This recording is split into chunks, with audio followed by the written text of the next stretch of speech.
आज हमारे बड़े आम में बड़े उत्साह के दिन है। एक तो आप दोनों दोस्त बड़े आम पे हैं और सबसे बड़ा कारण ये है कि हमारे गुरुजी पंडित सत्यदेव दुबे जी, इनका जो बर्थडे है 13 जुलाई को, उसको सेलिब्रेट करने के लिए हम आए।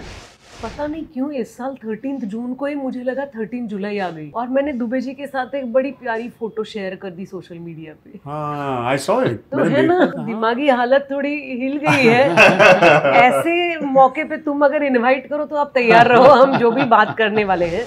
आप एनएसडी में थे और एनएसडी में भी दुबे जी वहाँ सिखाने आते थे, तो वहाँ क्या था जो हम बहुत क्यूरियस हैं कि वो वहाँ कैसे थे। दुबे जी के बारे में मेरा ये है कि वो आपको या तो पसंद करते हैं या पसंद नहीं करते। उनका कुछ अजीब सा एक गणित था कि अगर आपको देखा और आपकी शक्ल ही पसंद आई तो बहुत समय लगेगा आपको अपने आप को स्वीकार करवाने में, अगर उनको पसंद नहीं आया। और अगर आप पसंद आ गए तो बहुत हद तक बहुत आपको एक हाँ बहुत लंबा मिल जाता है आपको कि आप जो है ना इंडल्ज कर सकते हैं कुछ हद तक। हाँ। लेकिन जिसको पसंद नहीं किया उसके लिए वो चढ़ाई इतनी ऊंची होती है, ओहो नर्क हो जाती है। सोनाली, आपको उन्होंने कैसे डिस्कवर किया? पूना में, मतलब जो भी सुना है कि पूना में एक वर्कशॉप वो करते थे, वहाँ से डिस्कवर किया है। नटशेल में बताऊं संदीप, तो दुबे जी अगर मेरी जिंदगी में नहीं आते तो मुझे नहीं लगता मैं एक्टर बनती। अपने आप के बारे में बोलने से पहले हमारे आज के कॉस्ट्यूम के बारे में बोलना चाहूंगी। आज हम तीनों, thank you for respecting the dress code, ये दुबे जी के फेवरेट कपड़े पहन के हम लोग आए हैं और मैंने कुछ खास चीज पहनी है। हाँ। ये है दुबे जी की जैकेट। ओह। तो कुमुद, ये अमानत अब तुम्हारी है। इसमें दुबे जी की ब्लैक टी शर्ट है। अरे वाह। और तुम दुबे जी के फेवरेट एक्टर्स में से एक हो। दुबे जी का प्यार था।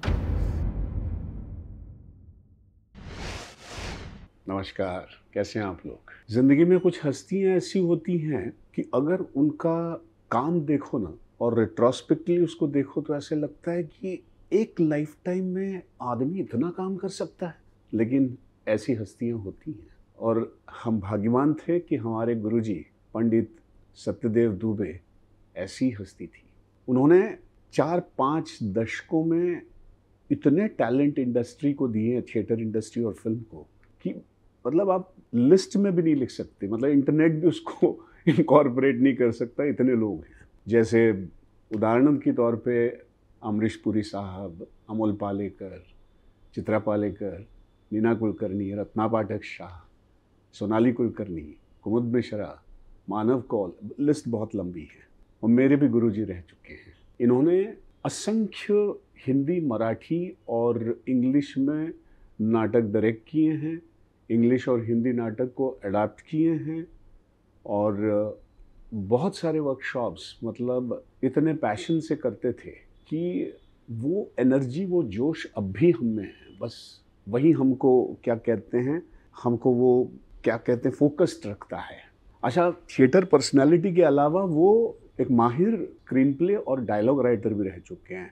क्लासिक फिल्में जैसे मंडी, अंकुर, आक्रोश, भूमिका, ऐसी कई फिल्में हैं जिनके डायलॉग स्क्रीन प्ले उन्होंने लिखे हैं श्याम बेनेगल जी के साथ, गोविंद निहलानी के साथ। भूमिका फिल्म के लिए तो उनको नेशनल अवार्ड मिला था।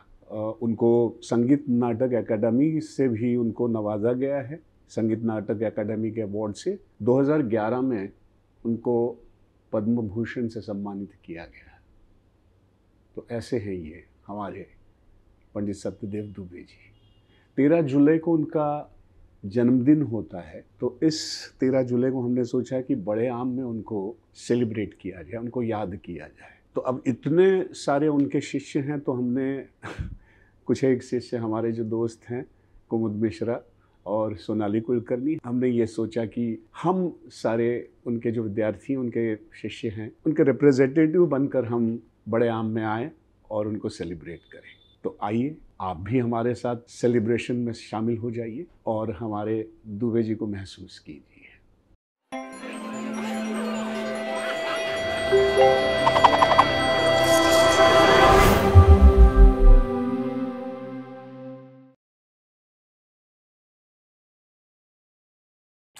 आज हमारे बड़े आम में बड़े उत्साह के दिन है। एक तो आप दोनों दोस्त बड़े आम पे हैं और सबसे बड़ा कारण ये है कि हमारे गुरुजी पंडित सत्यदेव दुबे जी, इनका जो बर्थडे है 13 जुलाई को, उसको सेलिब्रेट करने के लिए हम आए। वैसे हम तो रिप्रेजेंटेटिव हैं, इतने सारे उनके विद्यार्थी, इतने सारे लोग हैं, वो सब अपने अपने तरीके से सेलिब्रेट तो करेंगे, लेकिन उनको बड़ेआम पे याद करने का मतलब एक बड़ा अवसर मिला है। तो मतलब मैं बहुत खुश हूँ। सेम है। हम भी बहुत खुश हैं। तो तुम इजाज़त दो संदीप, शुरुआत मुझे करनी है। इस पॉडकास्ट में कोई इजाज़त नहीं मांगेगा। इस पॉडकास्ट में किसी को इजाज़त की ज़रूरत है ही नहीं। तो सबसे पहले कन्फेशन हाँ। कि 13 जुलाई इतना दिमाग में पक्का है, और वो भी दुबे जी के जाने के बाद ज़्यादा पक्का है। पता नहीं क्यों इस साल 13 जून को ही मुझे लगा 13 जुलाई आ गई। और मैंने दुबे जी के साथ एक बड़ी प्यारी फोटो शेयर कर दी सोशल मीडिया पे। हाँ, आई सॉ इट। तो है ना, हाँ। तो दिमागी हालत थोड़ी हिल गई है। ऐसे मौके पे तुम अगर इनवाइट करो तो आप तैयार रहो, हम जो भी बात करने वाले हैं। तो जब हम शुरुआत कर ही रहे, इतने सालों से उन्होंने हमारा दिमाग खाया है, तो दिमागी हालत खराब नहीं होगी तो क्या ना सुनती। तो मैं कुछ लाई हूँ आप दोनों के लिए। तो हाँ, अरे तो ये एक स्पेशल चीज है, आप सिर्फ गेस करो इसमें क्या हो सकता है। सोनाली कैसे, मतलब अब दे ही देती हूँ एक क्लू, जिससे आपको पता चल जाएगा कि इसमें क्या हो सकता है। जलेबी? नहीं। दुबे जी वेरी फेवरेट शीरा, जो मैं खुद बना के लाई हूँ। सुबह 5:30 बजे उठ के मैं शीरा बना के लाई हूँ। क्या बात दुबे जी, क्या बात। ये प्रसाद तो होना ही चाहिए। क्या बात। अरे क्या बात। अरे जिंदगी भर दुबे जी डांटते रहे कि सोनाली तुम तुम्हारी आई जैसा शीरा नहीं बना सकती हो। हाँ। मैंने कहा एक्टिंग तो कर ही नहीं सकती हूँ अच्छा, शीरा भी अच्छा नहीं बना सकती हूँ। मतलब ये है ना, दुबे जी हमेशा हमको इनसिक्योर करते रहे, हमेशा कुछ ना कुछ कारण लेकर। इसका कारण यही था कि वो हमको सेटल नहीं होने देते थे, ताकि हम अपने आप को एक्सटेंड कर सके, यू नो। तो सेल्फ वो ना रहे, ये हमेशा वो करते हैं। बिल्कुल। ये चीजें हम लोगों को क्यों न सूझती हैं? अरे यार, यही मतलब तो इसीलिए तो वो ज्यादा महत्व औरतों को देते थे ना, इसीलिए तो वो ज्यादा उनकी फेवरेट थी। देखिए ये हाँ। चमत्कार कर दिया। तो तब तक कुंवर जी, मैं तुमसे ये पूछना चाहता हूँ, क्योंकि हम तो दिल्ली नहीं गए, हम एनएसडी नहीं गए, हम तो बिल्कुल नेशनल स्कूल ऑफ दुबे हैं। तो आप एनएसडी में थे, और एनएसडी में भी दुबे जी वहाँ सिखाने आते थे। तो वहाँ का अनुभव और यहाँ का, मतलब यहाँ का तो हम करेंगे, तो वहाँ क्या था जो हम बहुत क्यूरियस हैं कि वो वहाँ कैसे थे? दुबे जी का पहली बार मैंने जो नाम सुना था वो भोपाल में सुना था। भोपाल में मैं थिएटर कर रहा था। अलकनंदन बहुत ही नामी डायरेक्टर थे, और उनका मैंने अपने जीवन में जो पहला बेहतरीन नाटक देखा था, और वो पहला, इनफैक्ट अभी भी अगर मैं कुछ एक नाटक अगर गिनूं कि मेरे बेहतरीन अनुभवों में से, उनका एक नाटक था चंदा बेड़नी। तो मैं जब भोपाल पहुंचा था, थिएटर मैं देख रहा था उस दौरान, और एमेच्योर थिएटर, इवनिंग थिएटर जिसको कहा जाए तो बेहतर है, वो नाटक मैं देख रहा था। मुझे लग रहा था यार, मेरे स्कूल में हम लोग ज़्यादा अच्छे नाटक करते थे, मैं मिलिट्री स्कूल से पढ़ा हूँ। मैंने कहा ये तो क्या है।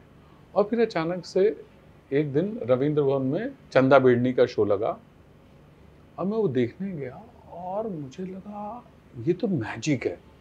मतलब मैं अपने जीवन में किसी भी नाटक में इतना नहीं हंसा कि मेरा असल में पेट दर्द हुआ है। तो खैर उसके बाद उनके साथ काम करने का मौका मिला, वो एक वर्कशॉप कर रहे थे, वहाँ से मेरी शुरुआत हुई थी साउथ सेंट्रल जोन। ये एनएसडी की पहले वाली? एनएसडी के पहले। वहाँ पे उन्होंने दुबे जी का पहली बार नाम लिया, और दुबे जी हमेशा उनकी चर्चाओं का एक बहुत इम्पॉर्टेंट हिस्सा थे। और मेरा दुबे जी से परिचय उनके माध्यम से हुआ, और मुझे लगा कोई एक ऐसा आदमी है जो बहुत बड़ा है और बहुत गुस्सैल है। क्योंकि वो हमेशा उनके नाम के साथ वो आता ही था। तो मैंने कहा ये कौन, और मेरे दिमाग में दुबे जी की एक इमेज बनती जा रही थी बिना मिले।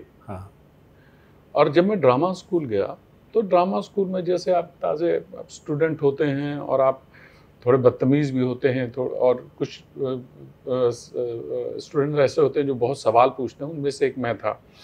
और आप नाराज भी रहते हैं चीज़ों को लेके कि नहीं ये नहीं ऐसा होना चाहिए ऐसा नहीं। तो ये सारी चीज़ें थी। तो मैं थोड़ा सा मेरे ख्याल से बहुत सिस्टम से थोड़ा सा अलग था। ये कोई बहुत अच्छी चीज़ भी नहीं है और बहुत ख़राब चीज़ भी नहीं है। तब हमको पता चला कि दुबे जी आ रहे हैं हमारी क्लास लेने के लिए। और तब तक मेरा जो भी टीचर पढ़ाने आता था उनके साथ मेरी किसी न किसी बात पे एक बहस हो जाती थी, चर्चा हो जाती थी। तो दुबे जी आ रहे थे तो मैंने अपने आप को, क्योंकि इतना सुन चुका था उनके बारे में, मैंने कहा कुमुद सवाल नहीं पूछोगे तुम, कोई सवाल नहीं पूछो, चुपचाप फॉलो करोगे, क्योंकि इतना भय भर दिया गया था उसके पहले तक दुबे जी के नाम से। दुबे जी आए और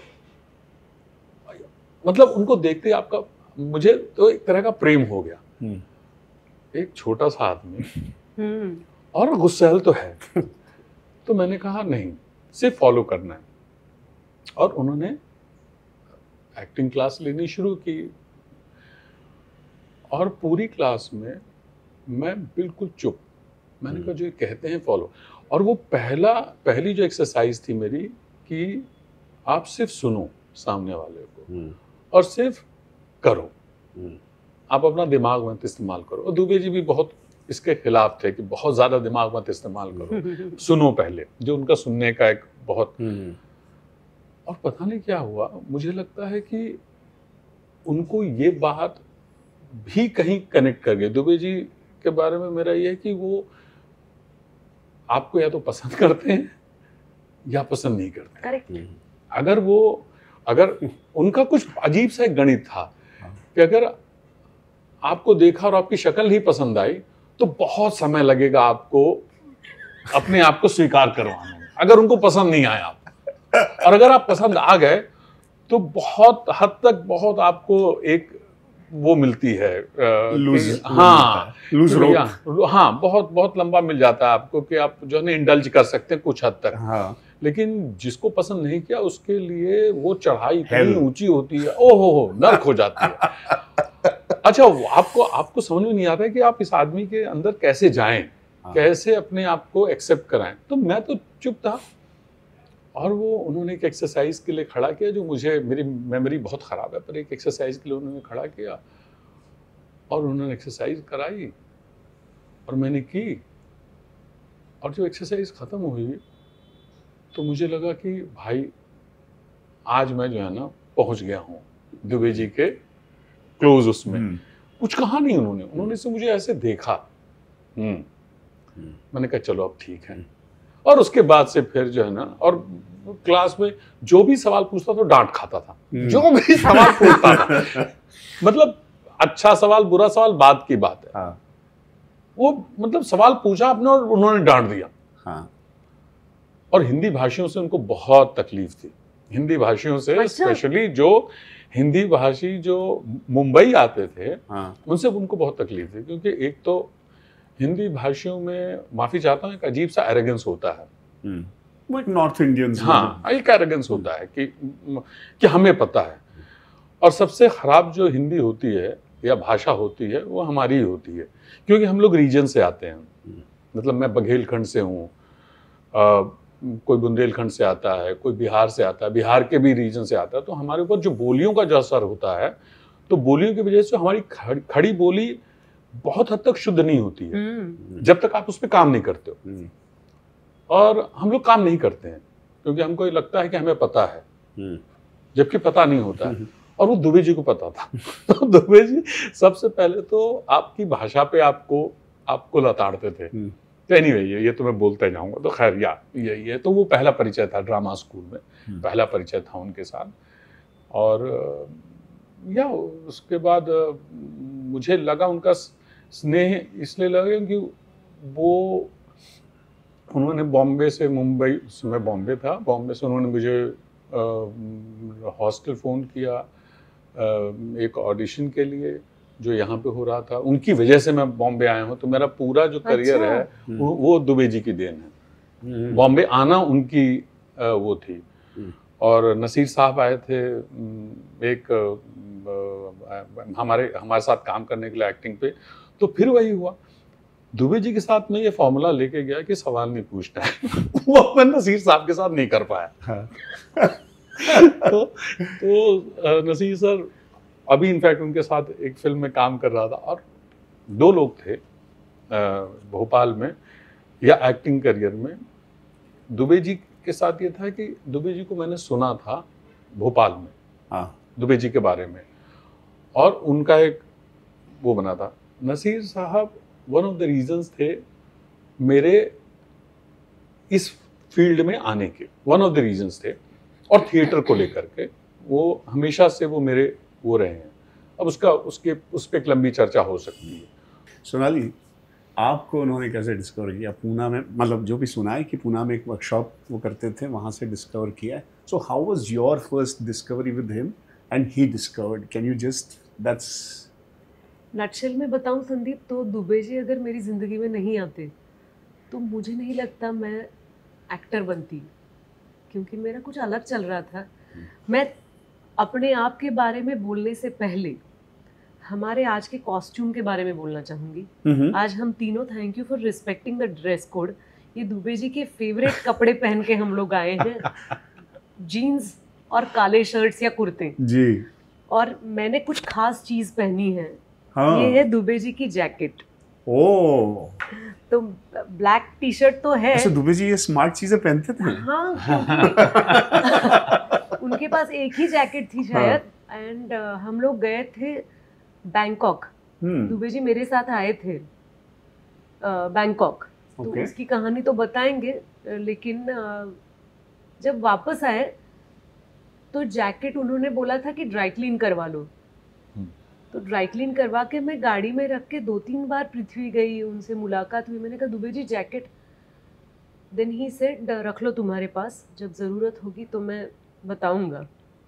तो मेरे पास रह गई, तो वो अब मेरी हो गई है। लेकिन इस जैकेट के अंदर उन्होंने एक ब्लैक टी शर्ट पहना था, वो भी ड्राई क्लीन होके मेरे पास रह गया था। वो आज मैं कुमुद के लिए लेके आई हूँ। तो कुमुद, ये अमानत अब तुम्हारी है। इसमें दुबे जी की ब्लैक टी शर्ट है। वाह, अरे वाह। और तुम दुबे जी के फेवरेट एक्टर्स में से एक हो। दुबे जी का प्यार था सच में, क्योंकि एक नाटक देखा है मैंने संदीप, पृथ्वी में तुम और दिव्या थे, संभोग से संन्यास तक। नहीं, हमने दुबे जी के साथ 2-3 नाटक किए थे। एक तो बेकार की बकबक इन लंदन। हाँ। तो मुझे आज सुदामा के चावल में नहीं, सुहिता थी। लेकिन नहीं, ये बेकार की बकबक। तो तुम्हारा एक कॉम्पोजिशन मुझे आज तक याद है, the way you walk in. और दिव्या भी इतनी ग्लैमरस दिखती थी। और तुम दोनों, मतलब मुझे ऐसा लगता है कि जो मैंने नाटक देखे हैं, नाटक में कोई अगर मुझे हीरोइक ग्लैमरस लगे हैं तो वो है तुम और दिव्या, मेरे फेवरेट एक्टर्स। और दुबे जी का बहुत प्यार था। तो वो शर्ट तुम्हारी है। अब वो अमानत तुम संभालो, ये मैं दूंगी नहीं। ऑक्शन भी करो क्रोर्स में, लेकिन मैं दूंगी नहीं ये जैकेट। इस जैकेट के बारे में कुछ कहना चाहूंगी। दुबे जी कैसे मिले तो वो बताइए। तो हम जा रहे थे विदेश, तो मेरा कोई आउटडोर होने वाला था और मैंने कहा दुबे जी आप आएंगे क्या मेरे साथ, क्योंकि एक कंपनी सबको अलाउड है। कोई अपने परिवार को लेके आ रहा है, कोई अपने फ्रेंड को लेके आ रहा है। तो मैंने पूछा था कि क्या मैं मेरे सर को ले, तो यूनिट वालों ने उनके बारे में ऑफ कोर्स सुना था, तो दे वर थ्रिल्ड। उन्होंने कहा हाँ, और फिर दुबे जी यहाँ वर्कशॉप लेंगे, हम सब हिस्सा ले सकते हैं। मैंने कहा वर्कशॉप तो मुझे पता नहीं, क्योंकि वो अभी रिकवर कर रहे हैं। सब तय हो गया। Dubey ji said yes I will come. वो जो भी 8-10 दिन की ट्रिप थी, such a wonderful time we had in Bangkok, Mauritius. Dubey ji was with us without any complain. वो चुपचाप अपनी किताब पढ़ते रहते थे। एक बारी मैंने बोला था कि दुबे जी यहाँ आए तो आप मसाज करेंगे क्या, तो ही सेड ऑफ कोर्स। तो मैंने कहा अरे वाह, क्योंकि मेरे आई बाबा जो है वो कभी कभी ना बोलते हैं कि नहीं हमें नई डिश ट्राई नहीं करनी है, हमें नहीं चाहिए ये मसाज, हम ठीक है। तो Dubey ji was always experimental. तो उन्होंने कहा यस यस ऑफ कोर्स। तो मैंने किसी स्पा की बुकिंग ले ली। तो मैंने कहा मैं इस तरफ जा रही हूँ, यहाँ लड़कियाँ वैसे हैं। वैसे भी दुबे जी को मसाज अच्छा लगता था वैसे भी, लड़कियों से वो है ना हाथ वो करके वो करते थे, हाँ। यू नो हेड मसाज, और हाँ, वो करो अच्छा हाँ, ये करो, हाँ, वो करते correct। थे। हाँ। तो मैंने कहा मैं जा रही हूँ इस तरफ, यहाँ इस तरफ जेंट्स हैं। तो दुबे जी ने कहा तुम भी मसाज कर रही हो? हाँ। मैंने कहा "हाँ, मतलब है इस स्पा में फैसिलिटी।" तो मैं, so he didn't like the fact. Both of us went this side that side. तो मेरे असिस्टेंट को मैंने बोला था, क्योंकि तब दुबे जी को चक्कर आते थे, तो मैंने कहा ध्यान रखना, तुम बाहर बैठना। मेरे जो स्पॉट असिस्टेंट थे, मैं आ गई 1 घंटे के बाद, दुबे जी तो आ ही नहीं रहे हैं। फिर 1.5-2 घंटों के बाद दुबे जी आए, थोड़े से थके, कंफ्यूज्ड। तो फिर मेरे असिस्टेंट ने रिसीव किया उन्हें। मैंने कहा ठीक रहा मसाज? तो ही डिडंट लाइक दैट क्वेश्चन। हाँ। हाँ, आई सेड अभी क्या पूछूं मैं इन्हें, कुछ तकलीफ हुई है पता नहीं। तो फिर भी आई सेड ठीक थे ना आपके थेरेपिस्ट? और कोई लड़की थी तो उनकी थेरेपिस्ट। दुबे जी सर, अरे उसने कुछ किया ही नहीं।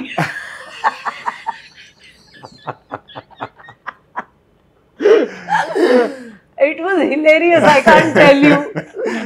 तो खैर, but that was a very memorable foreign trip, जब मुझे इतना स्पेशल लगा था कि मेरे गुरु मेरे साथ आउटडोर पे आए हैं, और थोड़ा सा मराठी तपन म्हणतो ना हवा बदल, तो वेदर चेंज के लिए मेरे साथ आए थे। I hope he felt refreshed, but I felt very nice. Super, you are so lucky. तो तुम्हारी डिस्कवरी कैसे हुई? हाँ, तो जैसे तुमने बताया कि तुम पहली बार दुबे जी को कैसे मिले थे कुमार, दुबे जी का वर्कशॉप अनाउंस हुआ था पूना में, लेकिन वर्कशॉप में हिस्सा लेने के लिए आपको कुछ पैराग्राफ्स याद करने थे, कुछ कविताएं याद करनी थी। तो वैसे ही माहौल बना था कि दुबे जी आने वाले हैं, दुबे जी आने वाले हैं। और इतना मतलब हमें डर लग रहा था फॉर नो रीज़न, कि आपको तैयारी करके आना पड़ेगा, सिलेक्टेड लोगों को ही एडमिशन मिलेगी वर्कशॉप में, और फालतू फीस थी, कोई 100 रुपये फ़ी थी। तो मेहनत के अलावा कुछ है नहीं अपने पास, टैलेंट पे तो भरोसा ही नहीं था। मैं थी 10वीं कक्षा से 11वीं में जाने वाली थी, तो सब कुछ रट लिया और गए। सॉरी, 11वीं से 12वीं में जाने वाली थी मैं। तो गए, फिर मुझे पता चला कि यहाँ पे सब लोगों ने याद नहीं किया है। तो वो एक अलग एहसास और खुशी होती है कि नॉट बैड, मैं सब याद करके आई हूँ। कॉन्फिडेंस। हाँ, लेकिन दुबे जी ना तब पूरा शेव करके आए थे। आई थिंक भारत एक खोज की शूट चल रही थी, और वो ऐसे घूमते थे जैसे कोई वनराज हो जंगल में। और मतलब देख के पहले 3 दिन तो मुंह से आवाज़ नहीं निकल रही थी, इतने हम डरे हुए थे। 100 से भी ज़्यादा लोगों को एडमिशन मिली थी, सारे लोगों को एडमिशन मिली थी, सारी लड़कियां, सारे युवक पूना के। तो ना वर्कशॉप के एंड में एक सेशन होता था जब दुबे जी, हम उसे बोलते थे शेषशाही भगवान की पोजीशन ले लेते थे और बोलते थे सवाल पूछो, कोई भी सवाल। और जैसे ही किसी ने सवाल पूछा, आप मुझे चले जाओ। तो ना एक कंफ्यूज्ड एटमॉस्फेयर था, लेकिन 4-5वें दिन के बाद मैंने थोड़ा सा हाथ ऐसे उठाना शुरू कर दिया। तो ये मुझे बहुत अच्छा लगता था कि मैंने हाथ भी खड़ा किया है, लेकिन दुबे जी ने देखा नहीं है। हाँ। क्योंकि मैं बहुत पीछे बैठती थी, शुद्ध मराठी मीडियम से थी मैं। तो कुछ 5वें-6वें दिन दुबे जी ने देख लिया और बोला तुम पूछो। तो कन्वीनियंटली मैंने पीछे देखा, मैंने कहा किसी से पूछ रहे होंगे। उन्होंने कहा तुम पूछो। आ गई नौबत, मैं खड़ी हो गई। मेरा सवाल ये था, मैं बाद में बताती हूँ सवाल। तो ये खड़ी हो गई सोनाली, और मैंने कहा नमस्कार दुबे जी, अगर किसी की आवाज़ अपनी आवाज़ में बोलो। दुबे जी ने बोला। मैंने कहा हाँ। अगर किसी की आवाज़ अपनी आवाज़ में बोलो। तो मैं सांस ले रही हूँ, ये कर रही हूँ, फिर मैंने बाल ठीक किया और फिर मैंने बोला आगे आगे आगे, मेरा उधर ही अटक गया। अगर के आगे नहीं जा रही थी मैं। सवाल मराठी में पूछ रही थी कि अगर, सवाल ये था कि अगर किसी की आवाज़ अच्छी नहीं है तो क्या करना चाहिए, क्योंकि मुझे ऐसा लगता था कि मेरी मधुर नहीं है आवाज़ जो लड़कियों की होती है। और मैंने देखा था तब पुणे में कि जैसे बोलती है ना कि नमस्कार, मेरा नाम है सोनाली कुलकर्णी, मैं अब 11वीं कक्षा में हूँ, फर्ग्यूसन कॉलेज में हूँ। ये कुछ था ही नहीं मुझ में, नाजुकपन, मधुरता। तो मुझे वो दुबे जी से पूछना था। अब सारे 100 या 110 स्टूडेंट्स मुझे देख रहे हैं, सामने बैठे हैं राजा भाऊ नातू, माधव वजे, विभा देशपांडे, दिग्गज पुणे के, सबके सामने मैं 50 बार 60 बार यही बोले जा रही हूँ, अगर किसी की आवाज़, अगर किसी की आवाज़। तो एक पॉइंट पे ये हो गया, एम्बैरेसमेंट से पसीने आ रहे हैं और मुझे लगा ये इंसान मुझे मेरा सवाल नहीं ख़त्म करने दे रहा है, ये बस बोले जा रहा है कि फिर से पूछो, फिर से पूछो, अपनी आवाज़ में बोलो, अपनी आवाज़ में बोलो। आंसू आ रहे हैं आंखों में। और ना एक पॉइंट पे मैंने ये तय कर लिया, अब मैं इनको बोलने नहीं दूंगी कि अपनी आवाज़ में बोलो।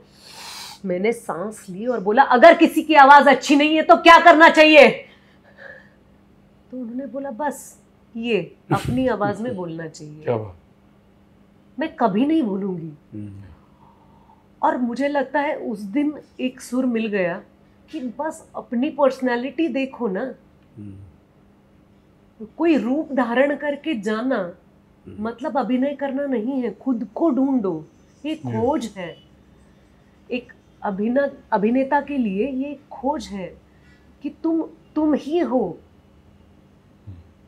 लेकिन तुम अलग कैरेक्टर प्रेजेंट करने वाले हो। उसके लिए इतना सुपरफिशियल काम करने की ज़रूरत नहीं है कि अब ना मैंने कान के लंबे लंबे ईयर रिंग्स पहन लिए, अब ना मैंने आवाज़ चेंज की है तो मेरी एक्ट, ये सब आपको फॉल्स लगेगा जी।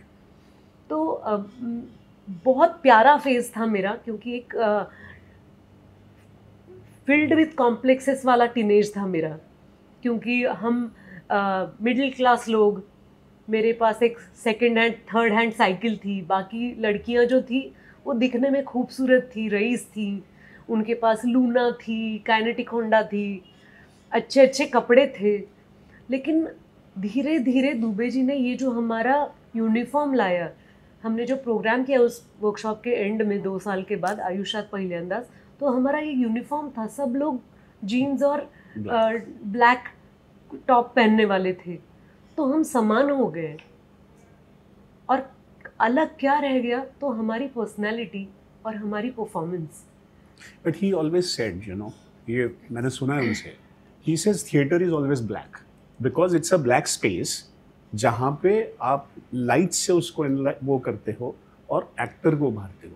इसलिए उन्होंने कभी डिज़ाइन पे इन्फोसिस नहीं किया, थिएटर में ज़्यादा नहीं किया। Okay. But always actors were his you know objects, मतलब एक कहने का माध्यम था। तो इसीलिए एक्टर्स उनको बहुत चाहते भी, बिकॉज एक्टर्स को बहुत प्यार भी करते थे, डांटते तो थे ही, लेकिन बहुत। तो मुझे याद है, मैं तो उनकी वजह से खींचा आया थिएटर में, क्योंकि मैं उनके यहाँ एक राइटर्स वर्कशॉप चल रहा था। चेतन दातार और सब, मेरे ख्याल से शफाद, राजीव, बड़े काफ़ी यंग राइटर्स, और वो सब उनके घर पे वर्कशॉप हुआ करता था। और मैं जे का फाइनल डिग्री पास कर चुका था और मुझे अब पेरिस से स्कॉलरशिप के लिए जाना था। मैं सब मतलब सेट था कि अब पेरिस जाना है, वहाँ पे थिएटर अपना एक स्टूडियो खोलना है और मुझे वहाँ सेटल होना है, ये सब सेट था।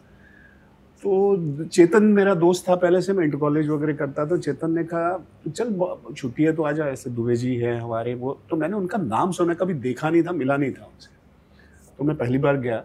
अच्छा, वहाँ मतलब राइटर्स के अलावा किसी को अलाउड नहीं था, even actors were not allowed. I was only allowed because I was a painter. तो मुझे अलाउ किया गया और फिर मुझे बड़ा इंटरेस्टिंग लगा। मैंने कहा यार ये कमाल आदमी है, मतलब ऐसा, मतलब बड़ा क्रिएटिव है ये। तो मैं तो तो फिर मैं लगातार उनके लेकिन उसमें तुम थिएटर कर रहे थे तब? ना oh, I was not, inter college किया हुआ था but not proper theatre and all, so I was more focused as a painter. सो वो हुआ, फिर वो चलता गया, मुझे बड़ा इंटरेस्टिंग लगा वो सारे राइटर्स के वो। फिर उन्होंने मुझसे कहा तुम टाइम है तो आ जाओ, वर्कशॉप चल रहा है वो चेतना में, ऐसा है, चेतना कॉलेज में बैंड्रा में।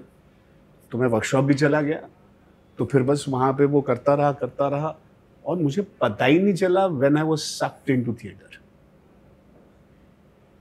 मैंने कहा यार ये लाइफ बड़ी, तो मैंने वो अपना पेंटिंग और वो सारा क्या कहते हैं फ्रीलांसिंग मैंने शुरू किया, लेकिन वो पेरिस मैं भूल गया। मैंने कहा ये तो ये जो क्या कहते हैं जो मैजिक है ना, इसका जो अनुभव वो देते हैं वो कमाल का है। So that is why his theatre is full of life. तो पहली बार मुझे एहसास हुआ कि ये लाइफ है, अब मैं डिस्क्राइब कर पा रहा हूँ, उस समय तो बस ये भाव था कि I suddenly discovered life into this, and that's why he is always his theatre is full of life. And तो वो उसी पे एम्फसाइज करते थे, डिजाइन विधान गई भाड़ में, मेरे को थिएटर में लाइफ चाहिए, ऑल दैट। सो दैट्स, अब ये हमने ऑब्जर्व किया है कि यार फीमेल एक्टर्स को उनका एक बड़ा अलग सा वो था, इंक्लिनेशन था, अलग सा ये था, बड़े ख्याल रखते थे उनका बड़ा, रात को कौन छोड़ेगा कहाँ जाएगा। एक्टर्स तो मेल एक्टर्स तो के भाड़ में, तुम अपना देखो। ये क्या था भाई, ये क्यों मतलब ऐसा था उनका? दुबे जी ना, he loved beauty. Dubey ji का हमेशा ये कहना था कि नाटक के पहले अगर याद है तो दुबे जी ने ये ट्रेडिशन शुरू की थी कि चौथी बेल होगी पृथ्वी में, तो लेट कमर्स होते हैं। आज तक, कल ही हमारा शो हुआ मैड सखाराम का, तो हम याद कर रहे थे कि नाटक कभी लेट नहीं शुरू हुआ। तीसरी बेल 9 बजे गई, लेकिन चौथी भी बेल जाती थी सिर्फ दुबे जी के नाटक में। तो लोगों का अटेंशन या कंसंट्रेशन पाने के लिए दुबे जी हमेशा शुरू में एक छोटा सा पीस पेश करते थे, जिसमें नृत्य हो, कोई कथक है, कोई गाना है। And he always felt that एक बार कंसंट्रेशन पाए हम लोग, उसके बाद it was just a helping hand for the main play. It had nothing to do with the play actually. आज भी मुझे याद है हमारे पुणे के वर्कशॉप में मेरा दुबे जी से ना एक बहुत ही, मतलब मैं जवाब अच्छे से नहीं दे पा रही हूँ संदीप, क्योंकि वो जो लड़कियों को पसंद करने वाली बात थी वो मेरे साथ हुई ही नहीं। एक कोई एक्सरसाइज दिया था, शांति से बैठे थे हम लोग और याद करनी थी कोई बात। तो हम इतने यंग हैं, मेरा तो माइंड इधर उधर जा रहा था, कोई ठीक से याद नहीं आ रहा था, एक चेन ऑफ थॉट्स चल रहा था, पूरी शांतता थी, और दुबे जी ने आके बीच में मेरे सर पे हाथ रखा, and that created something inside me. क्योंकि मेरी जो फैमिली है, we are not a family of touching and hugging. बहुत प्यार है, लेकिन मेरे आई बाबा ने मुझे कभी ऐसा पकड़ा नहीं है कि ऐसे बैठते हैं ना कभी, और पापा फिजिकल प्रॉक्सिमिटी नहीं है, बिल्कुल मराठी मिडिल क्लास में नहीं होती हमारे यहाँ भी है ना।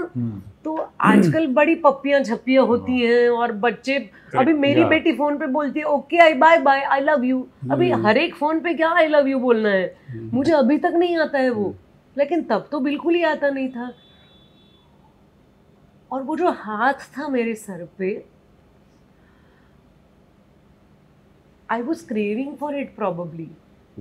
मुझे ऐसा लगा कि मेरे पापा का हाथ है ना, ब्रोक डाउन। एंड बाद में तो शेयरिंग करनी ही थी कि हर एक एक्सपीरियंस क्या था आपका, आपको क्या फीलिंग्स आई। तो मेरी फीलिंग्स शेयर करने से पहले किसी को निकाल दिया गया, क्योंकि वो जो स्टूडेंट था वो खुद को चिमटी ले रहा था नाखून से और पेन क्रिएट कर रहा था आंखें बंद करके। तो दुबे जी ने बोला तू कभी आई मत हमारे वर्कशॉप में, वापस तुम्हारा चेहरा नहीं दिखना चाहिए। लेकिन जब मेरी बारी आई तो मैंने ये शेयर किया, मैंने कहा मेरे पापा ने मुझे कभी भी टच नहीं किया है, हमने नमस्कार किया तो आशीर्वाद देने के लिए भी हल्का सा हाथ आया है, कभी ऐसे उन्होंने करेस नहीं किया, उन्होंने कहा ऑल द बेस्ट, जो भी बोला। और मुझे लगा मेरे पापा का हाथ है, और तब मेरे पापा पुणे में नहीं थे, वो गोवा में, मध्य प्रदेश में प्लांट्स पे काम करते थे। And I just missed my father, I just got my father, and that's the only time where I have seen Dubey ji getting a little sentimental and choked. तो वो जो हमारा छोटा सा बॉन्ड बन गया, और मैं तो बहुत अंतर रखती थी दुबे जी से, क्योंकि हम वही सबसे सही तरीका भी था उनके साथ। हाँ कि एक दूरी बना के रखो, पुलिस की न दोस्ती अच्छी न दुश्मनी। एक सेफ डिस्टेंस उनके साथ। हाँ वही है वो उनका, लेकिन आप भले डिस्टेंस रखो ना, वो आ ही जाते हैं आपके पास। मतलब हाँ, ये हाँ। मैंने महसूस किया, क्योंकि इवन फॉर मी, मैंने तो इंट्रोडक्शन में अभी कहा है कि एक बुक है which is very popular into all finances and rich dad poor dad, कि आपका एक होता है जो ऑर्गेनिक डैड होता है, और एक होता है जो आपको मेंटर करता है या आपको बनाता है। वैसा मैं हमेशा कहता हूँ कि he is the dad who has kind of mentored and kind of ये। तो यहाँ जब आप आए, है ना, और आप इनके साथ जब काम कर रहे थे, क्योंकि अभी जो यंग पीढ़ी है ना, उनको तो मतलब कई लोगों ने तो सुना भी नहीं है, या सुना भी है तो उनको मालूम ही नहीं है कि दुबे जी है क्या। तो ऐसी क्या चीज़ें, ऐसे दो चीज़ें या ऐसी कुछ मिली हैं जो आपको मतलब एक ट्रांसफॉर्म या कुछ अलग लेवल पे? मुझे जब ड्रामा स्कूल में पढ़ा रहे थे तो उनकी सबसे बड़ी शिकायत थी सुनने वाली, कि आप लोग सुनते नहीं हो, सुनते नहीं हो। ये बात सुनने में बड़ी सरल लगती है कि आप सुन नहीं रहे हो। अगर वो कुछ बोलते थे अब आप इसको रिपीट करो, तो हम वैसे रिपीट कर रहे हैं जैसे वो बोल रहे हैं, तब भी उनकी शिकायत होती है नहीं सुन रहे हो। इस बात को समझने में मुझे 4 साल लगे। तो जब मैं मुंबई आया, बॉम्बे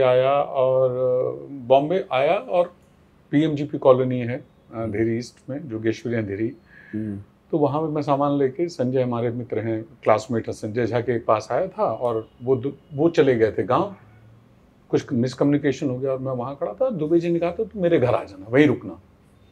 मैंने कहा इनके यहाँ नहीं जाऊँगा। मैं बहुत झेपता भी था, मुझे तो मैं क्या, अब मैं वहाँ सूटकेस लेके खड़ा हूँ, मैं समझ नहीं आया क्या करूँ। तो मिलिंद इनामदार हमारे सीनियर हैं ड्रामा स्कूल के, वो अचानक उन्होंने देखा, कुमुद क्या कर रहा है? मैंने कहा आया हूँ। तो अच्छा, बाय द वे एक बहुत बात मुझे याद है इनकी, because I was also close with him and Ashutosh Rana. ये जब भी रिक्शा लेता था ना, तो दिखता था कि अंदर बाजा है, लाइट वाइट है, वो देख के रिक्शा लेता था, बाकी छोड़ देता था रिक्शा। ये मुझे अब भी याद है ना। यस, वो भोपाल का भी एक नशा था, क्योंकि वो भोपाल में बहुत सजाते हैं रिक्शे, और उसका अपना एक रोमांस होता है, गाना अच्छा लाइट, और वो अभी भी मेरे दिमाग में। तो खैर मैं वहाँ खड़ा था, तो मिलिंद आए, मिलिंद ने बोला कि तो मैंने कहा संजय चले गए हैं, तो मैं फिगर आउट कर आ जाओ। और जब मैं उनके कमरे में गया तो देखा 5 लोग और रह रहे हैं, पता नहीं कितने लोग थे, अनूप भाई, हरीश, और एक कमरा होता था और सब डले हुए थे, और वो अद्भुत था। वहाँ पे मैं कुछ दिन रहा उनके साथ। फिर दुबे जी के साथ जब नाटक करना शुरू किया, जाहिर है वो जो भी हुआ, क्या कहते हैं, ऑडिशन वगैरह हुआ, उसके बाद वापस तो जाना नहीं था। वो पीएमजीपी में खड़ा होकर मैंने तय किया, खड़ा था वहाँ पे, और मैंने तय किया वापस नहीं जाऊँगा। पता नहीं क्या था, मैजिक था। एनीवे, दुबे जी के साथ सुदामा के चावल पहला हमने शुरू किया। उन्होंने बोला कि वो करने की प्रोसेस में फिर वही शिकायत, तुम सुन नहीं रहे हो। और it took me 4 years to realise कि वो जो कह रहे हैं वो कितना बारीक है, और उसको समझने में आपको उतना समय लगता है। और उनके जो सबसे बड़ी जो चीज़ थी, सरलता थी। परफॉर्मेंस को आप मुश्किल मत बनाओ, उसको सरल बनाओ, रीच आउट करो। रीच आउट एक तो ये होता है कि टेक्निकल टर्म में कि आपका वाक्य अंत तक जाना चाहिए ऑडियंस तक, ये तो एक बात हुई। दूसरी बात ये हुई कि आप उसमें बहुत ज़्यादा आवरण मत करो। आप ऑडियंस को प्रॉब्लम, मैं उस फेज में आया था जिस फेज में वो सारा जो है ना, सारा बैगेज जो है ना छोड़ रहे थे, एज अ एक व्यक्तित्व के तौर पे भी सारी चीजें छोड़ रहे थे और बहुत कम चीजें अपने पास रखना चाहते थे। जैसे जैसे आपकी उम्र होती जाती है, आप बहुत सारी चीजें जो है ना त्यागते जाते हैं, आप सिर्फ जो सबसे इंपॉर्टेंट चीजें होती, बहुत महत्वपूर्ण चीजें होती, वो अपने पास रखते हैं। तो शायद वो उनका फेज था।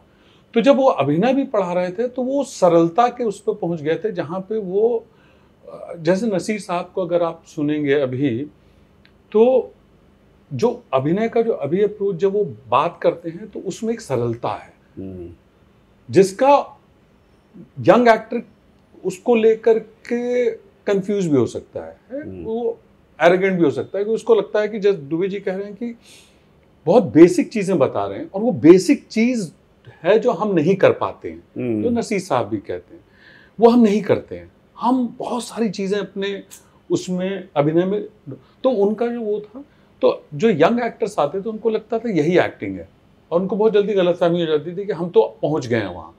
पर वहां तक पहुंचने की जो यात्रा है, जो सारे अभिनेता या निर्देशक की रही होगी, वो तो उन सारे मुश्किलातों से गुजरे हैं ना, जो उन्होंने वहां जाके वो सरल हुए हैं।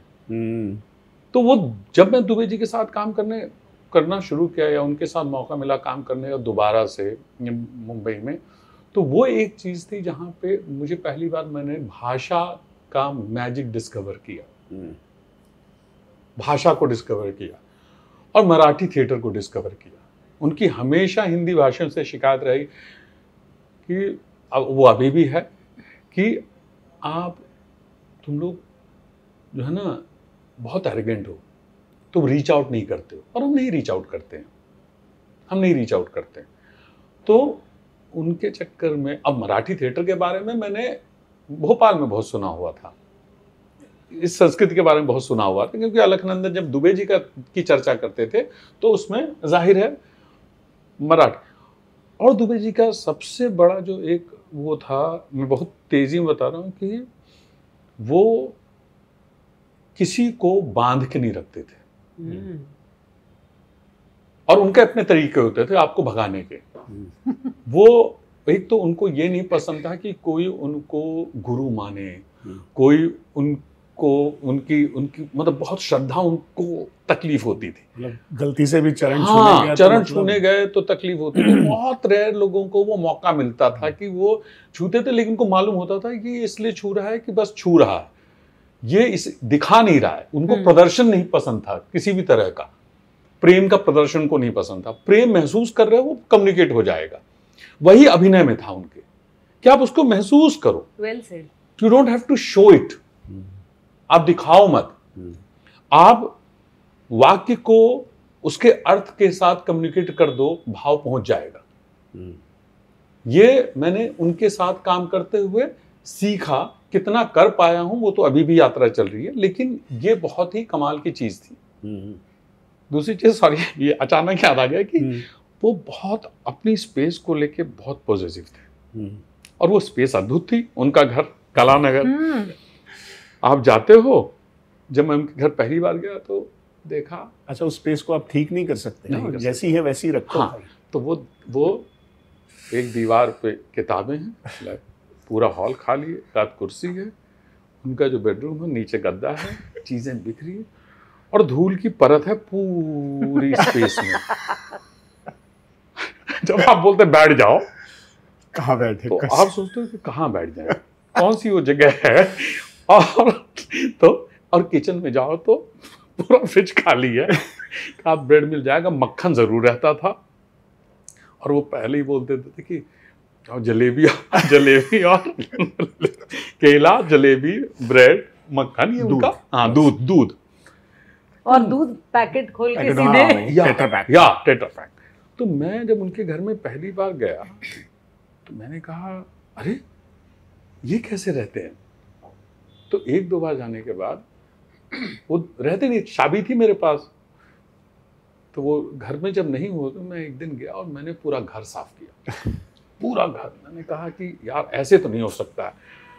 पूरा घर साफ करने के बाद, लेकिन मैंने एक चीज मैंने कहा, अगर एक भी चीज यहाँ से वहां हो गई ना, भाई साहब ये आदमी आपकी वाट लगाता है। तो मैंने साफ करते हुए मैं नोट करते जा रहा था कि ये यहीं रखी थी चीज, यहाँ रखी थी। तो जब पूरा कमरा साफ करके मैं बैठा, उनका तो डिसऑर्डर में तो ऑर्डर है। आए और वो हिल गए, क्या कर दिया ये। अच्छा, पता नहीं क्यों वो मुझे डांटने से एक कदम पहले रुकते थे। हाँ, और किसी को भी कभी भी डांट देते थे और मैं एज पे रहता था। एक ही बार उन्होंने डांटा था, मुझे डांटना चाहते थे लेकिन किसी और को डांट रहे थे। और भोपाल में हम शो करने गए देखो, इसलिए मैं बोलती हूँ प्यार है दुबे जी का। तो उन्होंने क्या किया कि आए बोले, अरे यार अब ये क्या कर दिया, मेरा पूरा सामान ही। और मैंने कहा सर ये तो इसलिए था कि ये मुंबई में भी टिके रहे। सर ये आपका कोई एक भी सामान यहाँ से वहां नहीं हुआ है, सारी चीजें वही हैं, कुछ भी नहीं हुआ। नहीं यार कुछ। एंड फिर उनके अंदर एक जो है ना, वो जो भाव जो वो रखने वाला, उनकी आंखों में आया, नहीं मैं ठीक हूं, मैं ठीक हूं, वो वाला जो उनका एक झेपने वाला एक वो होता है। सो या मतलब ही वाज लाइक, मतलब उनका प्रेम दिखाने। भोपाल का किस्सा सुना दिया छोटा सा। हम लोग बेकार की बकबक भोपाल लेके गए, मेरा शहर था, तो लोग आए मिलने के लिए और दुबे जी डायरेक्ट कर रहे थे, सेटिंग हो रही थी, मैं 2-3 लोगों से बात कर रहा था ऐसे ही। अब दुबे जी को एहसास हो गया कि ये अपने शहर में है, इसका कंसंट्रेशन जा रहा है, तो वो भड़के और वो किसी और को डांट रहे हैं। मुझे याद नहीं है, मेरे ख्याल से कॉल को डांट रहे थे, किसको डांट रहे थे, मानव भी था उसमें, और डांट रहे हैं और मैं बैठा हूं और मुझे पूरी तरह समझ में आया कि डांट मेरे लिए है। ये मुझे बोल नहीं रहे हैं पर ये डांट मेरे लिए, बहुत डांटा उन्होंने। तो मैं चुपचाप उठा, मैंने कहा अच्छा है, और मैं स्टेज पे आ गया। ये आपको सेंस करना बहुत जरूरी होता है कि कब वो आपकी तरफ आ रहा है। उन्होंने मुझे कुछ नहीं कहा, कॉल को डांट पड़े, कॉल आया, दादा आपके चक्कर में मुझे डांट दिया यार। अच्छा उसे भी पता था। और वो मुझे तब समझ में आया जब मैं नाटक शुरू हुआ और मैंने पहला संवाद बोला और मेरी आवाज निकली, आवाज ही न निकले। और चलते शो में कॉल को एंट्री लेनी थी, मानव को पानी, क्योंकि और ये दुबे जी को पता था कि ये अपने शहर में आया है, एक प्रेशर लेकर के आया है, और वो आपको पता नहीं था, आपको लगता था आप बहुत कॉन्फिडेंट हो, बहुत सब कुछ है। सडनली मेरी आवाज चली गई। It took me 10 to 15 minutes वापस अपने सुर में आने के लिए, इतना मुझे समय लग गया नाटक में। और ये मुझे रियलाइज हुआ। और ये जब भी नाटक होता था मेरी आवाज जानी होती, तो बोलता है कि परफॉर्मेंस एंजाइटी है तुमको। उनके अपने अपने नुस्खे होते रहे, खैर ये तो हम बोलते रहे। तो तुम दोनों मध्य प्रदेश से हो? हम दोनों मध्य प्रदेश, बिलासपुर और वो भोपाल। बिलासपुर, मैं रीवा से हूँ। पर वो मध्य प्रदेश वालों से और नाराज होते हैं। अगर आपने उनको कह दिया कि सर मैं एमपी से हूँ, तो आपकी बात लग गई, तो आप खत्म। पहले तो आपकी लीड आती है और इसके बाद फिर मतलब वो तो मैंने कभी उनको, मतलब मुझे नहीं याद पड़ता कि इतने सालों में, जितना साल दुबे जी के साथ में मैंने कभी उनसे एक भी सवाल पूछा, कभी नहीं पूछा। मैंने कहा आप जो कहोगे वो परम सत्य है, मैं अपना रास्ता उसमें से निकाल लूंगा। लेकिन मैं दुबे जी यहाँ जा रहा हूँ, यहाँ जाऊं क्या, ये भी नहीं, चलो करो तो कर दो।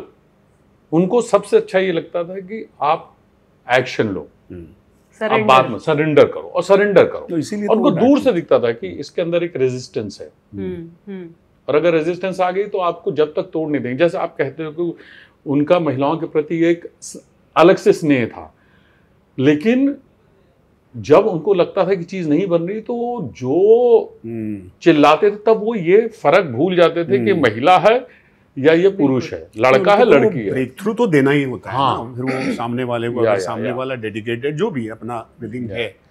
तो दुबे जी को ये मालूम था कि I have lost my father very young, when I was very young, मतलब कॉलेज के ऑलमोस्ट लास्ट ईयर में I have lost him. And जब मैं उनके साथ ज्वाइन हुआ तो उनको मालूम था ये नहीं था। तो जब मैंने पेंटिंग छोड़ के जब यहाँ आया, उसके बाद एक अलग सा एक उनका एक केयर रहा है, मतलब डांटते भी थे लेकिन एक केयर रहा है।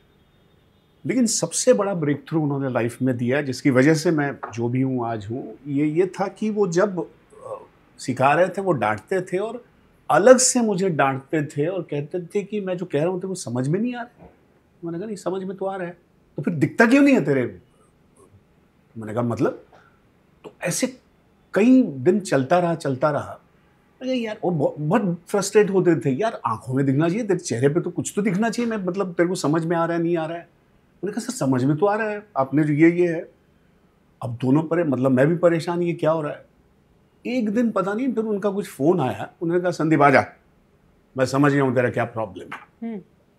मैं बिठाया, मैंने कहा साला तू है तो पेंटर, तेरे तो सब दिमाग में चलता है, तुम लोग राइटर जैसे होते हो, तुम्हारा प्रोसेस ही उल्टा होता है, तुम सब ऑब्जर्व करते जाते हो, सब दिमाग में रखते हो, दिमाग में चलता है तुम्हारा, और फिर जो भी कलर कैनवस वो तुम्हारा मीडियम होता है।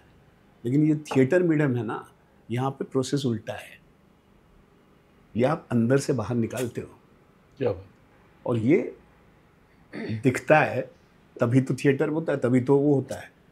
तो ये दो उल्टा प्रोसेस जब मुझे समझाया उन्होंने, उसके बाद जो मतलब गाड़ी छूटी है, मतलब जो ट्रेन, तो फिर तो ये कमाल का, मतलब ये वही कर सकते थे, सेल्फ डिस्कवरी ये वही कर सकते थे, बिल्कुल ये वही कर सकते थे। मुझे लगता है दुबे जी ने ना उन्हें बहुत अच्छा सेंस था किसी की भी पर्सनालिटी अनलॉक करने का, एक उनके पास खास तरीका था।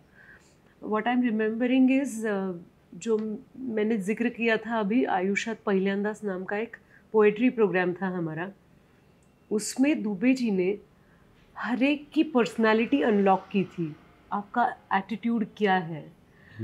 तो मुझे एक गाना याद है, दुबे जी लव्ड म्यूज़िक, तो दृष्टि फिल्म से सावनिया संझा में किशोरी ताई के आवाज़ में वो बजता था। उस प्रोग्राम में हम कुछ 14-15 लड़कियां थे, तो जैसे ही गाना शुरू हो गया, वो सिर्फ लड़कियों का गाना था, तो हर एक लड़की की पर्सनालिटी दिखती थी। कि कोई आता था जो बारिश को फील कर रहा है कि बारिश आने वाली है, 2 लड़कियां आती थी वो फुगड़ी खेलती थी, एक कोई बदमाश लड़की आती थी वो दूसरे पे पानी छिड़क के चली जाती थी, और पूरे गाने में धमाल हो रही है, लड़कियां एंट्री एग्जिट ले रही है। तो अगर यहाँ ऑडियंस है तो मेरा क्या कैरेक्टर होगा? मैं अकेली थी जो खुश नहीं थी। मैं लास्ट विंग से शुरू होती थी, इस ओर चली जाती थी, एंड तक आगे चली जाती थी, और फिर सामने से कोने में चली जाती थी। मैं बस आसमान को देख रही हूँ, बूंदें गिर रही है, मैं लॉस्ट नहीं हूँ, मैं कुछ याद कर रही हूँ। Tear used to flow down, और ऐसा भी नहीं लगता था कि ये एक ऑड वन आउट है। वो इमोशन कंप्लीट करते थे दुबे जी, लेकिन मुझे मेरी पर्सनालिटी मिल गई उस गाने में, उस प्रोग्राम में, हम सबको मिल गई। और एंड होता था जब मैं कॉर्नर में पहुंच गई हूँ, और मुझे कितने लोगों ने बताया है कि वो गाने में एक लफ्ज़ भी नहीं हम बोलते थे। नाटक में कहाँ क्लोजअप होता है, किसी को क्लोजअप भी नहीं दिखाई दे रहा है कि इसके चेहरे पे क्या हो रहा है, लेकिन वो फील होता था। दुबे जी के कॉम्पोजिशंस बहुत अलग होते थे, ब्यूटीफुल कॉम्पोजिशंस। तो मुझे एक गाना याद आ रहा है उसी प्रोग्राम का, अलग गाना है, दुबे जी के एसोसिएशंस बता रही हूँ। पुणे के सारे बड़े बड़े तज्ञ लोग आ गए थे इकट्ठा। जीपी देशपांडे सर ने इसका संकलन किया था, इस स्क्रिप्ट का। कुसुमाग्रज की कविताएं थी, म्यूज़िक ज्योति सुभाष ने दिया था, गानों का म्यूज़िक। तो उसमें एक गाना था नांदी। तो I am not a singer, लेकिन मैं एक लाइन सुनाती हूँ उसकी, क्योंकि उसके बाद एक गाने के बारे में मुझे टर्न में मौका मिलेगा तो कुछ बताने वाली हूँ। महन मंगला परम सुंदरा हे शिव गंगाधरा, सदय होनी या भूमीचे आज शिवालय करा, आज शिवालय करा, आज शिवालय करा। कमाल। तो ये जो लाइफ का इनकॉर्पोरेशन था ना उसका, इसीलिए मेरे ख्याल से इतने साल तक वो थिएटर कर पाए, इतने साल तक, और इतने लोगों को वो टच कर पाए। मुझे लगता है थिएटर में जितना मेरा जो भी मैंने देखा है उसमें बहुत सारे और लोग होंगे और होंगे ही, जाहिर है, पर मेरी अपनी जो लिमिटेड यात्रा है उसमें एक बीवी कारण थे और एक दुबे जी थे, जिन्होंने एक बिरादरी का विस्तार किया और वो काम करके थिएटर प्रैक्टिशनर्स बना करके उसको छोड़ते गए हैं। जितनी दुबे जी की फॉलोइंग आप इस शहर में देखते हैं और देश में देखते हैं, जितने लोगों को उन्होंने जितने लोगों पर उन्होंने अपना असर छोड़ा है, उनके जितने स्टूडेंट्स हैं वो मैंने कहीं और नहीं देखे हैं। और जैसा मैंने पहले कहा था कि वो काम शुरू करते थे, आप उनके साथ कुछ साल काम करते थे, फिर वो आपको बोलते थे आप अपना करो, नए लोग आएंगे। तो हमेशा वो जो है ना, जो पुराने लोग हैं और लोग अपना इंडिपेंडेंट क्रिएट करते, लेकिन जैसे सुनील शानबाग साहब, उनका जब मैं काम देखता हूँ तो उसमें दुबे जी इतने स्पष्ट रूप से दिखते हैं और जितने उनके स्टूडेंट्स हैं उसमें, क्योंकि उनका, मेरे हिसाब से उनका पूरा जो थिएटर था वो भाषा और एम्प्टी स्पेस पे केंद्रित था, भाषा और अभिनेता जी, ये उनका केंद्र था। तो चाहे मानव कौल का जो भी थिएटर रहा हो या सुनील भाई का जो थे, उस केंद्र उनका जो ना अभिनेता और भाषा, कैसे आप उसको रिलेशनशिप को कैसे आप एक्सप्लोर करेंगे रादर देन बाकी। और वो शहर की भी अपनी एक ज़रूरत होती है, क्योंकि जिस तरह का हम काम करते हैं उसके इकोनॉमिक्स, क्योंकि यहाँ पे तो हर इंडिविजुअल अपना बना रहा है ना, यहाँ से कहीं से आपको ग्रांट नहीं मिल रही है। दुबे जी ने पूरा जीवन, और दुबे जी की सबसे बड़ी जो मुझे लगता है जो उनकी अचीवमेंट थी, उन्होंने नाटक न तो किसी को दिखाने के लिए किया है कि देखो मैं ये नाटक कर रहा हूँ, न उससे कोई नाम के लिए किया है, वो बस करते थे, न पैसे के माने, न पैसे के लिए। तो जो उनके साथ जुड़ता था वो उसमें मालूम होता था कि आदमी इसी में रमा हुआ है। तो अगर आप थोड़ा भी उनके असर में आ गए हैं तो आपके लिए थिएटर अपने आप को शो ऑफ करने का माध्यम नहीं रह जाता है, वो उस विधा में आप क्यों हैं वो डिस्कवरी हो जाती है आपके लिए। मेरे लिए तो वही थी कि मैं जब से दुबे जी के साथ जुड़ा था तो मैं जो कुछ भी आज हूँ, जितना भी हूँ, वो उसमें इतना बड़ा योगदान, उनका इतना बड़ा योगदान है कि आप उसको मतलब ये कहते हुए आप छोटे लगते हो असल में। तो नहीं, अब उसको उनको थैंक भी नहीं कह सकते, because see he believed in transforming. मतलब उन्होंने हर भी प्ले, जो भी प्ले मैंने जो देखा है, जो मेरे उसमें, कि he did a play to transform certain people. वो भले टेक्नीशियन हो, एक्टर्स को तो खैर मतलब वो था, तो वो कमाल था, हमेशा दिया है ये उनके कमाल की क्वालिटी। और मेरे ख्याल और एक्टिंग टीचिंग को लेकर के मुझे हमेशा एक चीज़ जो मैंने उनके साथ डिस्कवर की वो ये है कि हम लोग जब अभिनेताओं के साथ डील करते हैं तो जब भी कोई वर्कशॉप होती है तो हम एक्सरसाइजेस पे कंसंट्रेट करते हैं, थिएटर एक्सरसाइजेस पे कंसंट्रेट करते हैं। जनरली वो होती है आपको ओपन अप करने के लिए, आपको कम्युनिकेट करने के लिए, बहुत सारी एक्सरसाइज, ट्रस्ट एक्सरसाइजेस दुनिया भर की हैं, और उसको हम लोग मान लेते हैं कि वो असल में अभिनेता बनने के लिए बहुत कोर चीज़ है। वो है भी एक लेवल पे, लेकिन एक डायरेक्टर अभिनेताओं के साथ कैसे डील करे, कैसे आपके इंडिविजुअल जो प्रॉब्लम्स हैं उसको कैसे हैंडल करे, वो दुबे जी से बेहतर कोई नहीं जानता था। तो अगर मान लीजिए 3 अभिनेता खड़े हैं मंच पे और आपको ये कभी एहसास नहीं होगा कि वो आपको कैसे वहां पहुंचा रहे हैं जहां उनको पहुंचाना है, लेकिन हर अभिनेता से डील करने का उनका बहुत बारीक सा एक तरीका होता था। उनको पता होता था कि आपकी प्रॉब्लम मेरी प्रॉब्लम नहीं है। उसी नाटक में जो मैं कर रहा हूं, मैं वहां नहीं पहुंच पा रहा हूं, तो मुझसे अलग से डील करेंगे। एक उनका स्थायी भाव था गुस्सा, लेकिन वो मुझे लगता है कि अंत तक आते आते वो उनकी इमेज हो गई थी, जो मैं शुरू में कह रहा था, जिसको वो जीना चाहते थे। नहीं तो उनको लगता था खुद ही, मुझे लगता था कि उनको खुद को खालीपन लगता था। तो कई बार बाद के दिनों में वो कुछ नहीं हो रहा, सब कुछ नॉर्मल चल रहा, अचानक से दुबे जी नाराज हो गए। तो मैंने कहा क्यों नाराज हो रहे हैं, क्यों चिल्ला रहे हैं, अभी क्या हुआ, कुछ हुआ क्या? तो मेरा नहीं, उनको लगता था कि मैं दुबे कैसे हूं अगर मैंने चिल्लाया नहीं हो रहा, इन लोगों के तोते नहीं उड़े। तो वो उस इमेज में भी वो चिल्लाते थे। पर एक्टर्स के साथ मैंने उनको देखा है कि जैसे हम सुदामा चल रहे थे तो सुहिता जी से अलग डील करते थे, मुझसे अलग, आशुतोष से अलग, मानव से अलग। एक जनरल वो होता था नाटक का, लेकिन उसमें उनको बहुत बारीक सी चीज पकड़नी होती थी जहां पे एक अभिनेता को हल्का सा वो दे देते थे।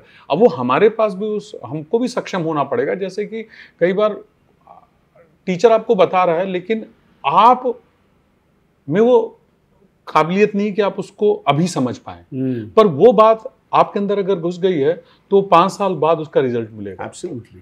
तो ये दुबे जी की खासियत। मेरा भी एक अनुभव है, जब मैंने डोंबिवली फास्ट किया था, श्वासवर डोंबिवली फास्ट किया, तो उसके बाद मैं बेबी नाम का नाटक करता था, जिसमें राघव जो एक पागल खाने से आया, और वो तो मैंने तो मतलब वो भी फिल्म में हमारा तो मतलब मेथड थोड़ा सा होता है, हम जाके पागल खाना जाओ, ये करो वो करो। चेतन भी बड़ा इंटेंस था, तो चेतन ने भी मतलब अच्छी तरह से बुझाया था। तो मैं शोज करता था, और फिर डोंबिवली फास्ट जिसमें अगन वो है, तो उनको फिल्म देखी उन्होंने थिएटर में जाके, फिल्म तो बहुत अच्छी लगी, और उन्होंने फिर निशिकांत को पकड़ा, निशिकांत को सब बताया ये।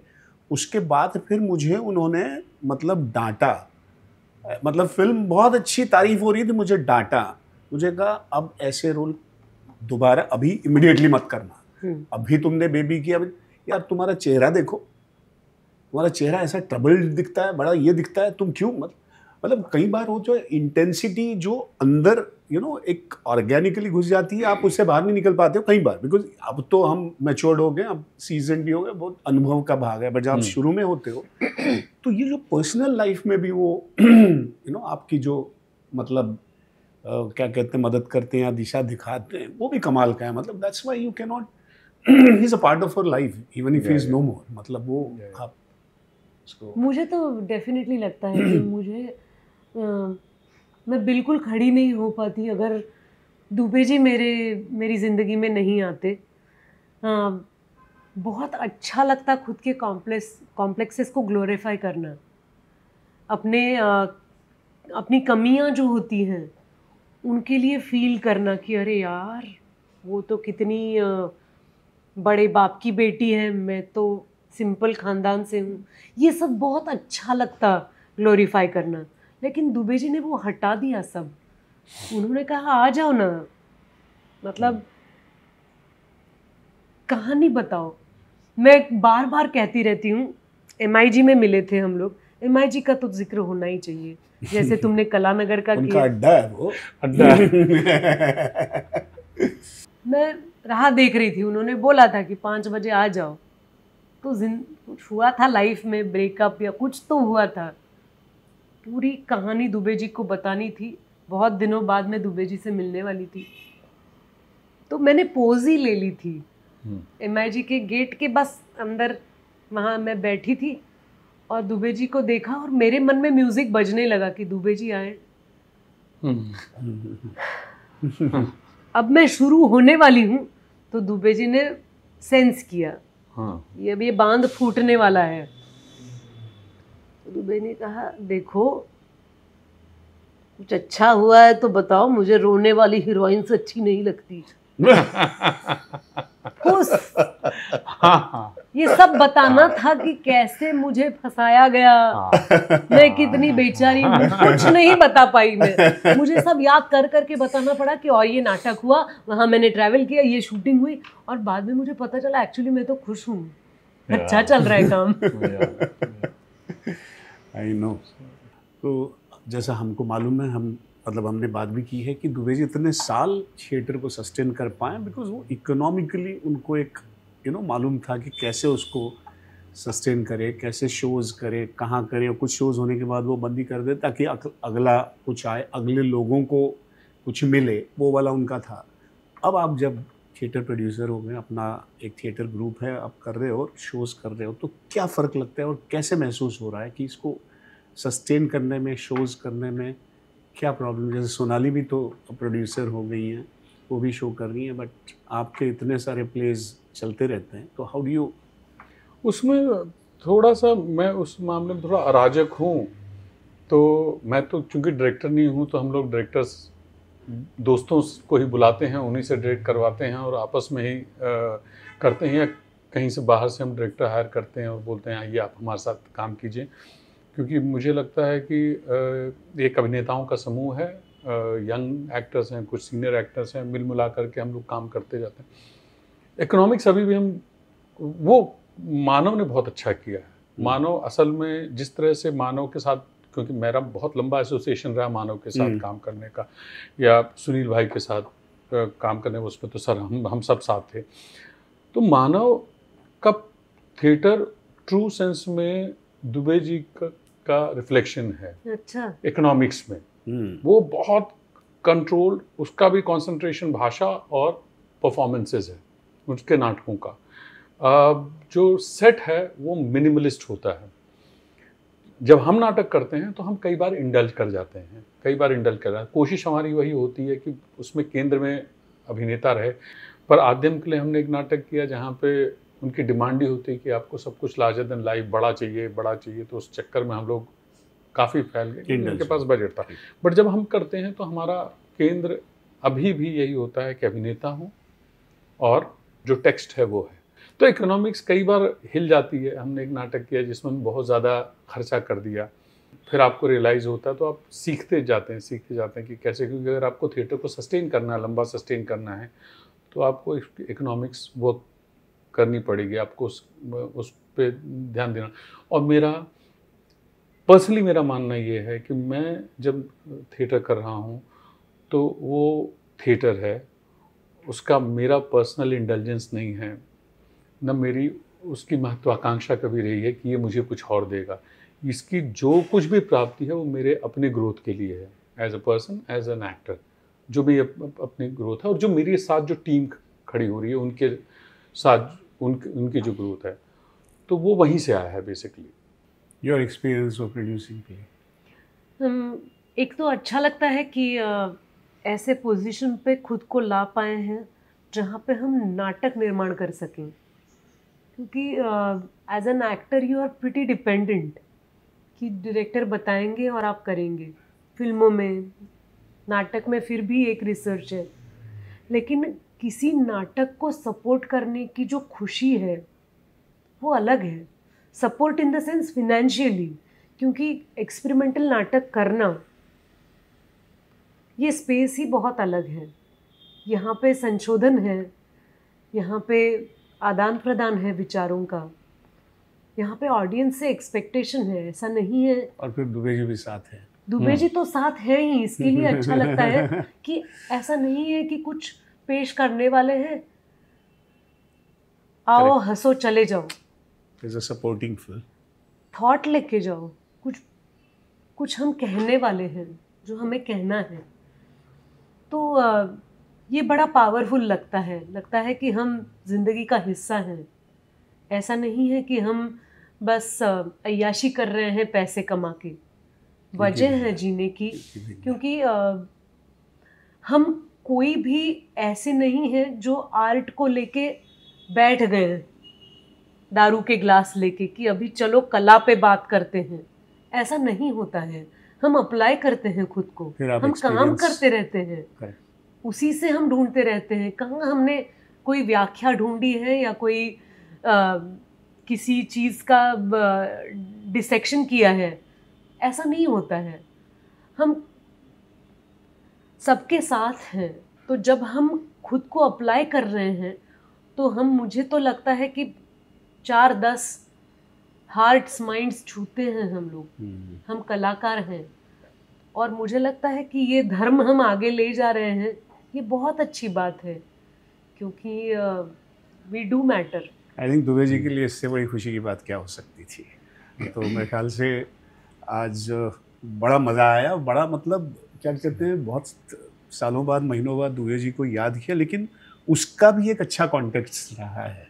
तो ये बड़ी खुशी की बात है कि मैं आज बहुत मतलब ऐसा लग रहा है कि मैंने बड़े हम शायद इसी के लिए शुरू किया होगा, बट मेरे ख्याल से जो फुलफिलमेंट आज मुझे मिला है ना इस पॉडकास्ट से, वो मेरे ख्याल से शायद। Thank you very much, thank for you, taking thank out you, time. बहुत बहुत और शुक्रिया। बहुत बात कर सकते हैं लेकिन आई नो, बट वही है पॉडकास्ट का मतलब ऑलरेडी हम लोग काफी सारी बातें कर चुके हैं, but thank you Sandeep. Thank you Sandeep, thank you, बहुत बहुत शुक्रिया। बहुत अच्छा माय लगा। Pleasure, thank you very much. Thank you. तो ऐसे थे हमारे दुबे जी। ऐसा है कि जैसा मैं हमेशा कहता हूँ कि एक वो किताब है जो बहुत फेमस है, कहते हैं रिच डैड और पुअर डैड, है ना।